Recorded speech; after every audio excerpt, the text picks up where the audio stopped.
Joe, can you just address how tough it is to see another quarterback go down with another injury? Yeah, it's tough. I've never been through a season, I think, that's gone through so many starting quarterbacks. So I think Kevin did an awesome job coming in there. I mean, he was basically a practice squad guy as of a week or so ago. So to be able to come in and function as efficiently as he did, and obviously run the ball as tough as he did, was a big boost for the offense. I know you're going to be disappointed whenever a teammate is hurt, but I mean, Cody was playing pretty well, so is it kind of an extra bummer you got a young guy playing well? And yeah, I'm sure it's real disappointing, because obviously everybody kind of wants to see, what type of player Cody Kessler can be, and so they want to see as many reps as they can with him in there, and he was playing very well.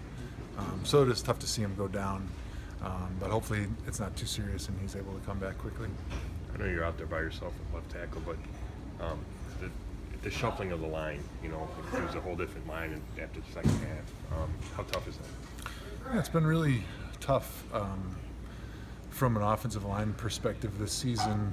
So much shuffling. I mean, in my 10 years, we've always been really steady on the offensive line. I mean, other than the few games that Alex was hurt a couple years ago, I mean, for 4 or 5 years there, it was almost the same guys every week. So to be in a constant state of flux with the offensive line makes it tough to get on the same page with everybody, because out of all the position groups, I'd say offensive line probably takes the most time to get everybody on the same page. And when you're constantly shuffling guys at tackle and center and guard and moving guys around, it makes it really difficult to operate effectively.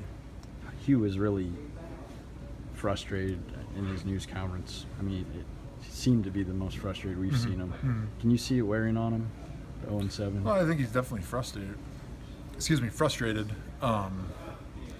I don't think he expected to be 0-7 right here at this point in the season, and we're battling and fighting to try to get a win right now, and that's tough. But you catch somebody after a game, and there's a lot of emotions in a game. But I certainly expect you come back on Monday, and he's going to coach us as tough as he always does.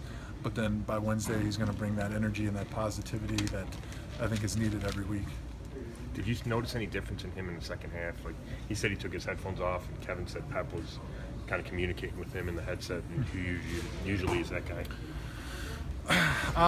To be honest, I don't really notice a lot of that stuff during the game, because I'm just so focused on kind of my job, and I don't really have any communication with the head coach almost ever. I mean, occasionally I might come down and ask a question, but that's once every few games. And so really the quarterbacks and the other coaches are the only ones that have any meaningful interaction with the coach during a game.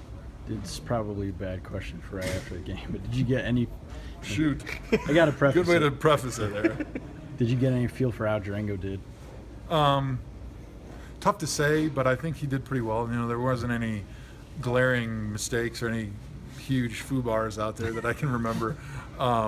So we'll have to watch the tape to get the details on it. But yeah, I thought he did a pretty good job for the circumstances. I think he's been a guard for all of 2 weeks in his entire life. So you could expect some major mistakes, and I think he avoided them largely.